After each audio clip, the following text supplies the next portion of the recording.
Olá, irmãos, bom dia, graça e paz.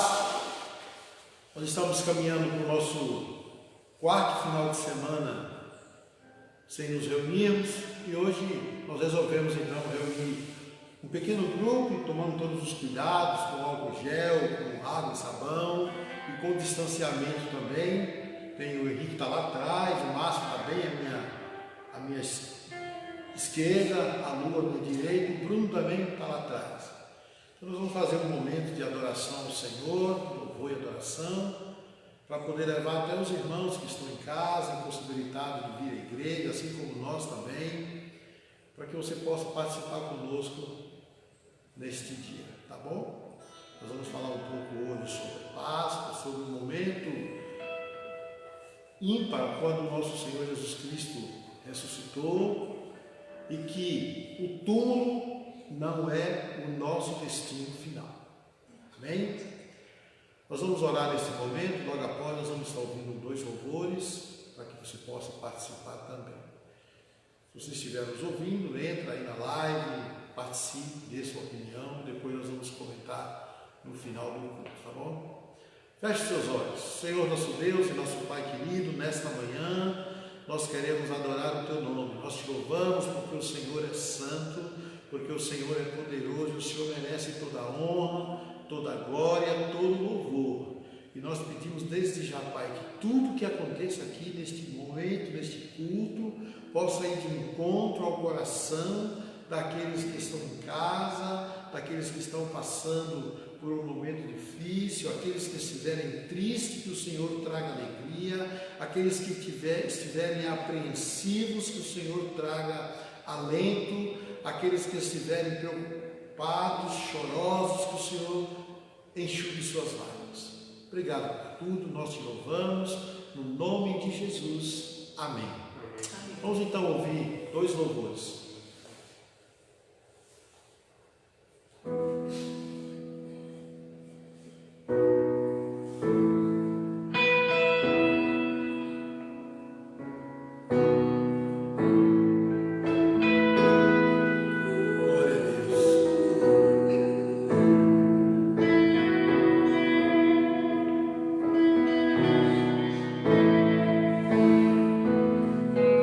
Nasce em mim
morte e ressurreição de Jesus Cristo, e com base nesses últimos dias, celebrando a Páscoa, estaremos entoando também no hino que diz que o nosso Senhor Jesus, como Cordeiro, se entregou numa cruz, e como pelo seu sangue somos lavados,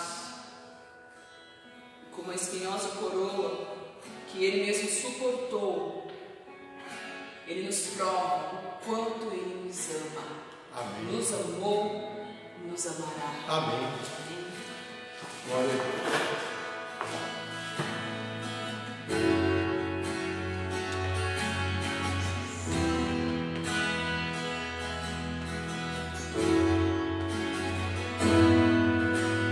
Bendito seja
Glória a Deus por esse dia lindo que Ele fez, por esse sol que nos aquece, meus irmãos.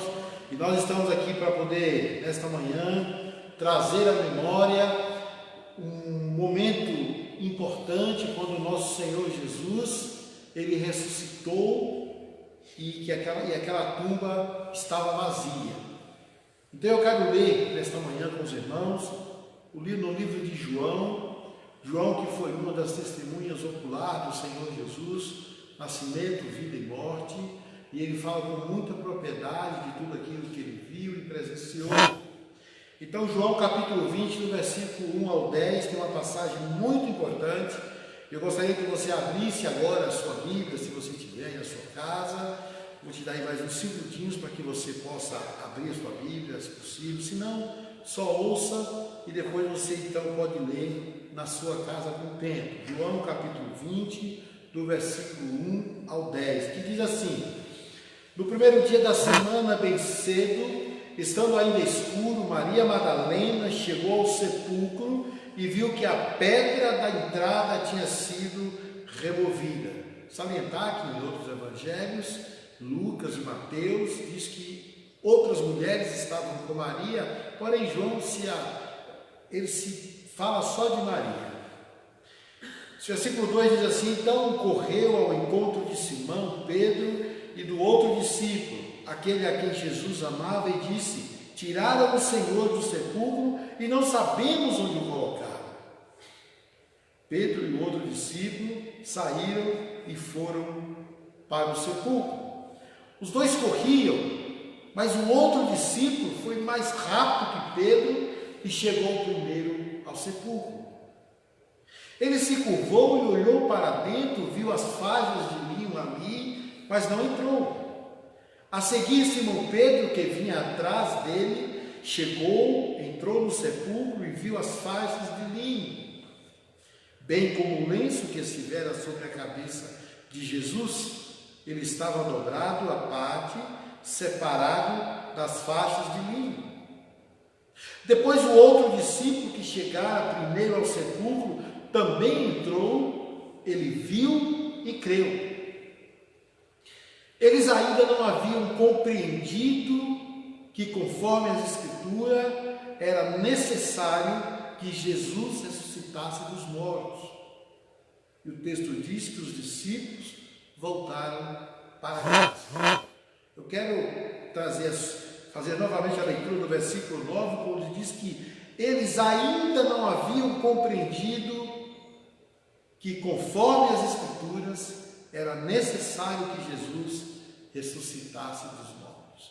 Isso era algo que ainda não estava claro na mente dos discípulos. Era algo que para eles não fazia sentido. Aquele que estava entre eles, que era o Filho de Deus, morrer, ser crucificado. Não passava pela cabeça dos discípulos. Como até hoje, em nossos dias, talvez nem passe pela nossa cabeça. Mas estamos diante de um episódio que mudou a história da humanidade. Jesus ressuscita ao terceiro dia. E ao ressuscitar, meus irmãos, ele traz a esperança ao mundo.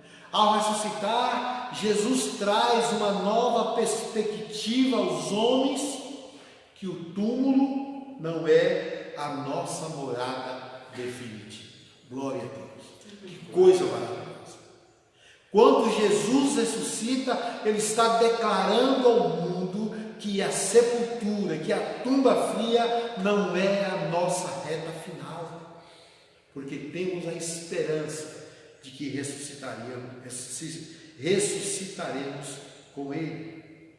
Mas por causa do pecado, por causa do caos que se instalou no mundo, declarado lá em Gênesis capítulo 3, versículo 14, versículo 15, que fala ali sobre o momento em que a obra-prima de Deus, que é o ser humano, foi danificada pelo pecado através de Satanás. Por causa desse pecado, por causa deste momento terrível, nós estamos sujeitos a passar pela tumba fria. mas ela não é o nosso destino final. Eu glorifico a Deus por isso, porque eu não vou ficar na tumba fria. Eu vou morar com o Senhor Jesus. Mas vale lembrar, olhando para esse texto, que os discípulos estavam emocionalmente muito abalados com o que acontecera antes, 2 dias, 3 dias antes. Eles viram e presenciaram Jesus sendo preso, eles viram e presenciaram Jesus sendo julgado, eles presenciaram Jesus sendo condenado à morte em uma cruz. Eles puderam acompanhar toda a trajetória, todo o calvário até a cruz, até o momento em que ele expirou deu o seu último suspiro.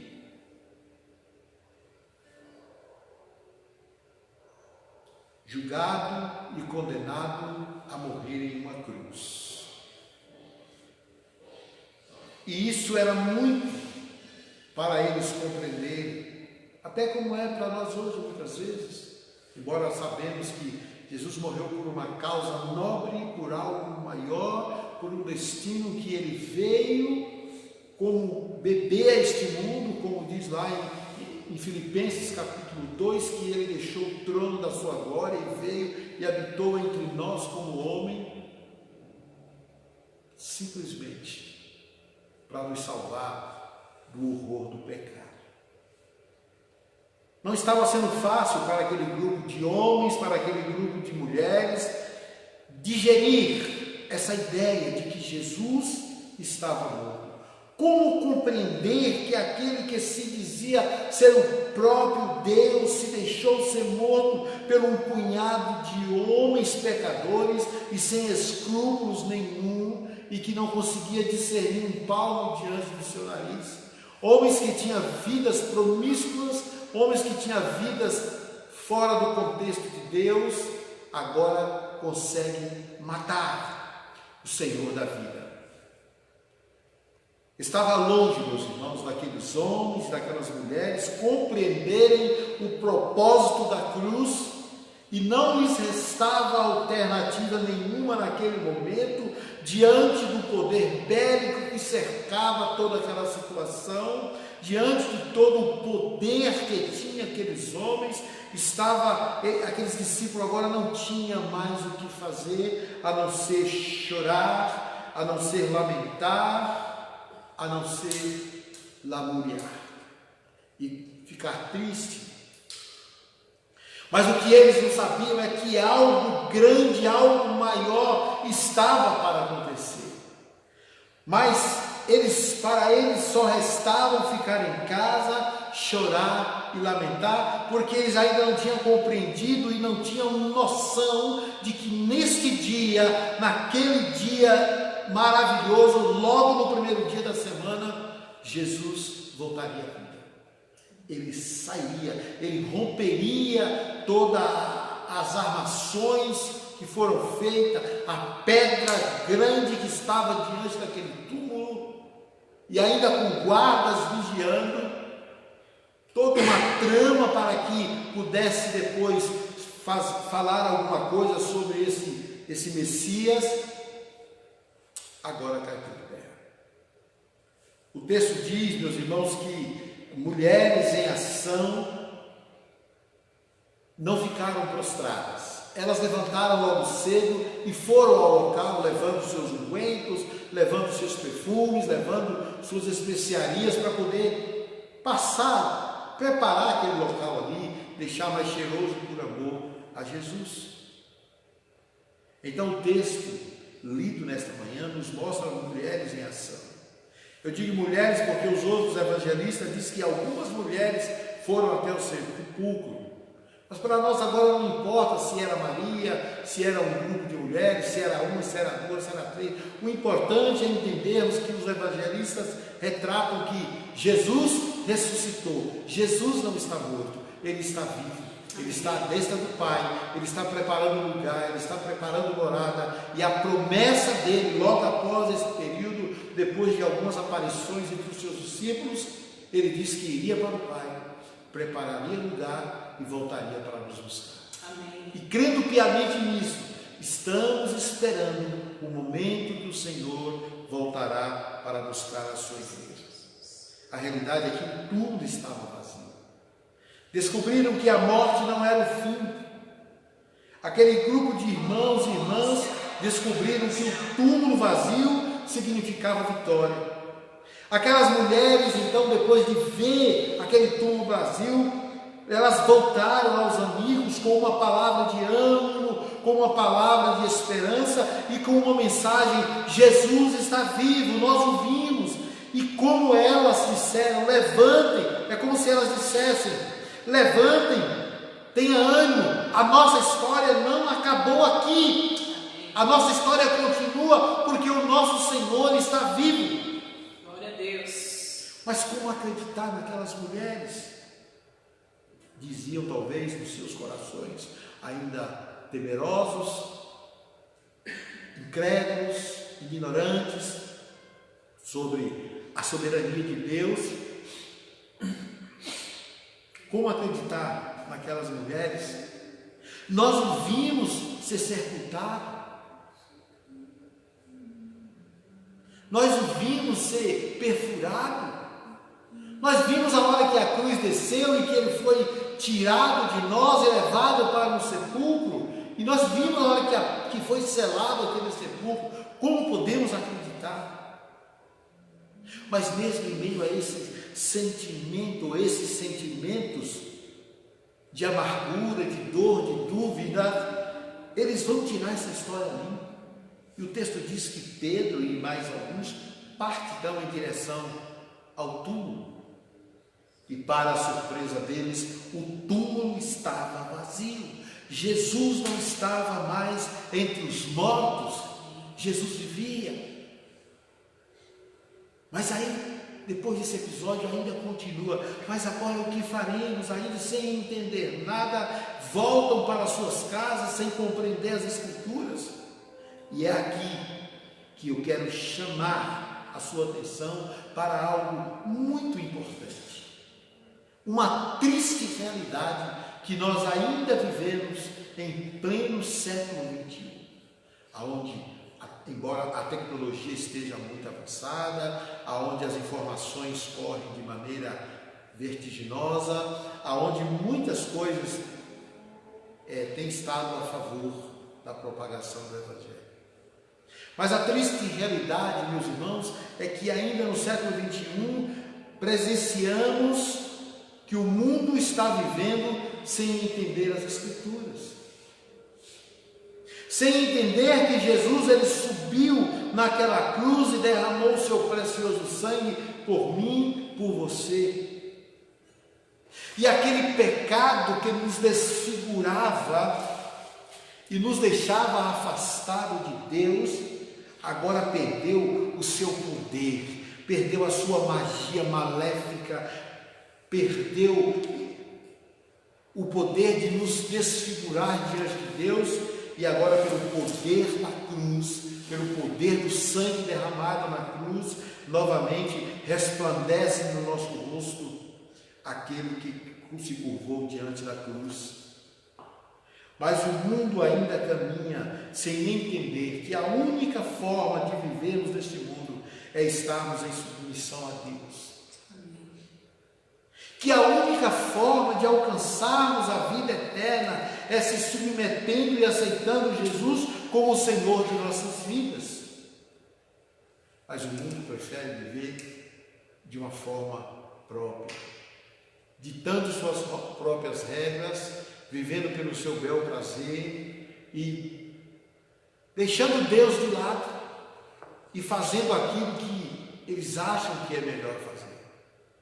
Então é por isso que muitas vezes nós estamos vivendo um mundo homocêntrico e não teocêntrico, onde Deus poderia estar no controle de todas as coisas. Esses últimos dias têm me alegrado muito ao ver o nosso presidente, o presidente Jair Messias Bolsonaro, nosso presidente, se curvar diante de Deus, se curvar diante das autoridades eclesiásticas, dobrando o seu joelho, confessando com a sua boca que Jesus é o Senhor de sua vida.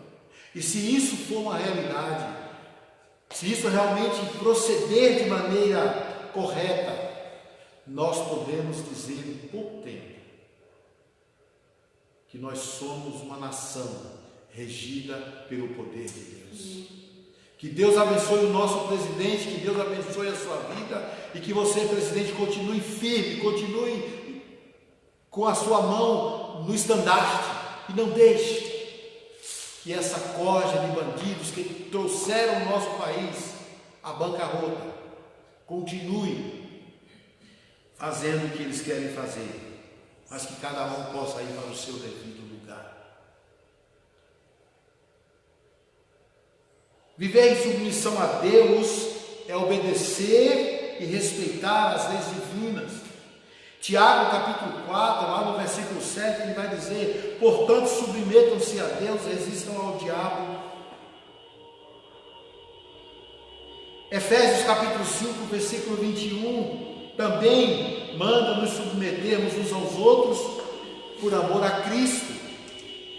E o que dizer de Gálatas capítulo 5, versículo 1, irmãos?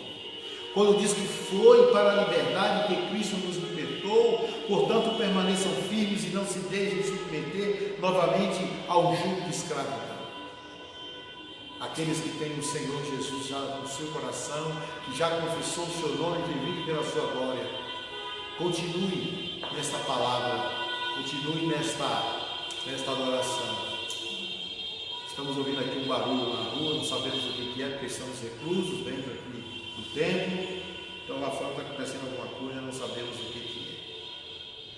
Mas a triste realidade, meus amados irmãos e amigos, é que o mundo continua sem entender que Jesus levantou daquele túmulo para nos mostrar que a morte não é o fim. A morte não determina que o nosso fim chegou. Que a vida não acaba com a morte física, mas que existe uma promessa para todo aquele que crer em seu nome, que será ressuscitado para estar com Cristo. Meus irmãos queridos, eu quero, se voltarmos um pouquinho, no mesmo livro de João, no capítulo 10, versículo 28 a 30, nós podemos entender tudo isso que estamos falando. Quando João retrata as palavras de Jesus, que ele diz: e dou-lhes a vida eterna e nunca hão de perecer, e ninguém as arrebatará das minhas mãos. Ele continua dizendo: meu Pai, que é Deus, é maior do que todos, e ninguém pode arrebatá-las da mão de meu Pai. E aí ele declara: eu e o Pai, nós somos apenas a mesma pessoa. E o nosso propósito é que todos vocês, toda a humanidade se salve. Essa é a ideia que permeava, que permeia no coração de Jesus, no coração de Deus, que todo ser humano se salve. Mas a triste realidade é que o mundo continua sem entender que é necessário que todo homem se curve diante de sua soberania absoluta. Na soberania em que ele espera que todo homem o procure em busca de sua salvação. A ação do túmulo vazio naquele dia ainda é real, ainda persiste, o túmulo continua vazio. E em sua soberania, esse convite é aberto a todos os homens, assim como eu atendi esse convite, como meus irmãos aqui, como a igreja. Você também pode estar se curvando diante desse Deus e tirando essa dúvida do seu coração, o que vai acontecer após a sua morte, mas passar a ter a certeza de uma vida eterna com o Senhor Jesus nos céus. Amém? Que Deus abençoe. Assim como naquele dia, ou descrito pelo texto lido, Jesus está vivo, velando por cada um de nós. Meus irmãos, amigos, os últimos acontecimentos têm nos levado a crer que estamos no limiar da sua volta. E a decisão de entrar nessa jornada rumo ao céu é sua. A A escolha é sua. Ninguém vai te obrigar a ser cristão, ninguém vai te obrigar a ser um religioso. A decisão é sua. E eu espero sinceramente que esse tempo que estamos exilados em nossas casas possa servir para refletirmos o quanto somos pequenos e dependentes de nosso Deus. Que possa servir para que nós venhamos a refletir quão tamanho é a nossa pequenez. Que o simples fato de ficar em casa, o simples fato de não podermos nos exercitar, o simples fato de quebrarmos a nossa rotina, nos deixa debilitados, porque nós somos totalmente dependentes de Deus. Então, que Deus possa abençoar a sua vida, que Deus possa abençoar a nossa vida. Obrigado aos irmãos que já entraram, que já deram o seu ok, o seu alô, estão conosco aí ao vivo. Nós não estamos falando o nome de ninguém, porque nós estamos um pouco longe da câmera, então por isso não estamos tendo condição de ver os nomes. Ainda mais eu com 60 anos, a visão já não é mais...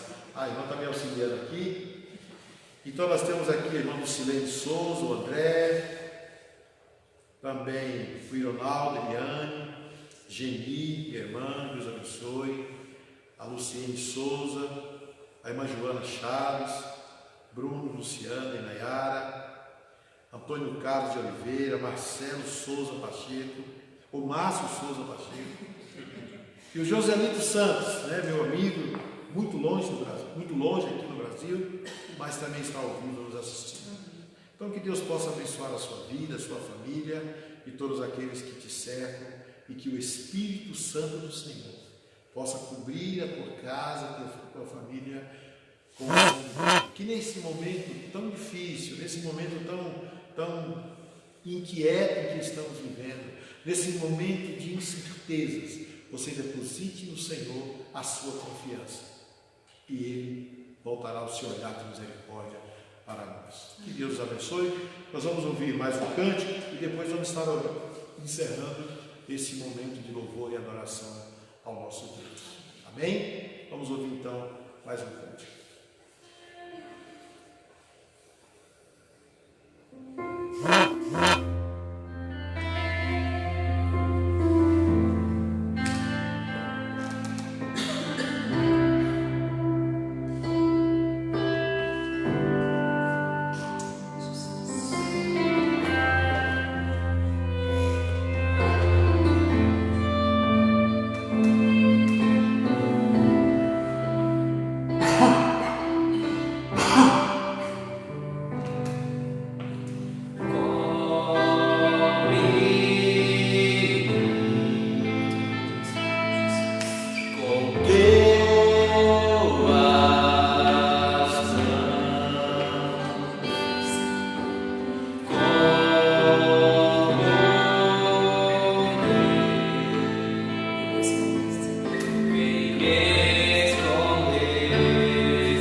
O túmulo não é o nosso destino final. Descanse no Senhor. E nem o trovão, nem a tempestade, nada poderá nos abalar. Não é coronavírus que vai tirar a nossa alegria de continuar te adorando, Senhor. Seja essa a sua palavra. Amém? Vamos orar, encerrando então esse culto. Que Deus possa nos abençoar. E no próximo domingo, neste mesmo horário, nós estaremos aqui novamente transmitindo ao vivo a palavra do Senhor ao seu coração. Aos amigos que nos ouvem, que Deus abençoe, que Deus cuide da sua vida, da sua casa e da sua família. Em nome de Jesus. Pai querido, mais uma vez nós adentramos na Tua presença santa para dizer que nós Te amamos e que, embora o mundo esteja ameaçado por esse vírus que tem tirado a paz, tem tirado a alegria, tem tirado as famílias de um contexto de alegria e levado a um contexto de dor, de saudade e de morte. O diabo tem se levantado para destruir a igreja e esse momento é um prato cheio que ele dá nas mãos, tentando talvez até colocar no coração das pessoas: aonde está o seu Deus? Aonde está o poder dele? Como outro dia eu vi na televisão um vídeo de um homem se dizendo bruxo, desafiando o Edir Macedo, desafiando o Silas Malafaia, aí no meio dos vídeos, no meio dos hospitais, orar pelas pessoas sem máscara. Irmãos, é exatamente isso que o diabo faz. Foi exatamente isso que ele fez com Jesus lá no deserto. Ele ofereceu o reino se Jesus prostrasse diante dele. Ele disse: pula daqui que os teus anjos, da ordem dos teus anjos que eles vão te amparar. Mas Jesus, com a sabedoria vinda do coração de Deus, ele responde pela própria palavra de Deus. Glória a Deus. Não tentarás o Senhor teu Deus. Glória a Deus. Não farás nada que afronte o nosso Deus querido. Então, nesta manhã, querido, que Deus abençoe a sua vida, que Deus abençoe a sua casa, que Deus sare a sua terra, que o sangue do Cordeiro possa estar espargido no seu coração, possa estar espargido aí nos umbrais das portas da sua casa, e que este mal não chegue até você. Em nome de Jesus nós oramos. Oramos pela vida do irmão Antônio, pela vida da irmã Eurides, oramos pela vida das irmãs Marias, da irmã Nice, de outras irmãs que têm uma idade já um pouco mais avançadas, que são bênçãos nas nossas vidas. Que o Senhor proteja essas mulheres. Sim, Jesus. Que o Senhor visite também aqui em especial. Eu quero pedir pela vida da irmã Joana, meu Deus, que tem um quadro de saúde também preocupante. Que o Senhor esteja com a tua serva neste momento. O irmão Josinho, Senhor, também, que o Senhor abençoe a vida daquele teu servo, a vida daquele homem, daquele pilar na tua igreja. Que o Senhor tome ele em tuas mãos, toda a sua família, e que o sangue do Senhor possa fortalecê-los para passarem por esse tempo tão difícil. Obrigado, Senhor, nesta manhã. Eu quero te glorificar pela tua presença santa em nosso meio. Em nome de Jesus. Que a graça de nosso Senhor Jesus Cristo esteja sendo derramada sobre a vida de toda a tua igreja, todo o teu povo espalhado sobre a face da terra. E a igreja diz amém e amém. Deus abençoe, tenha uma boa semana, um bom almoço de Páscoa na sua casa com os seus, e que Deus nos dê força para continuarmos vivendo. Tchau, Deus abençoe. Amém.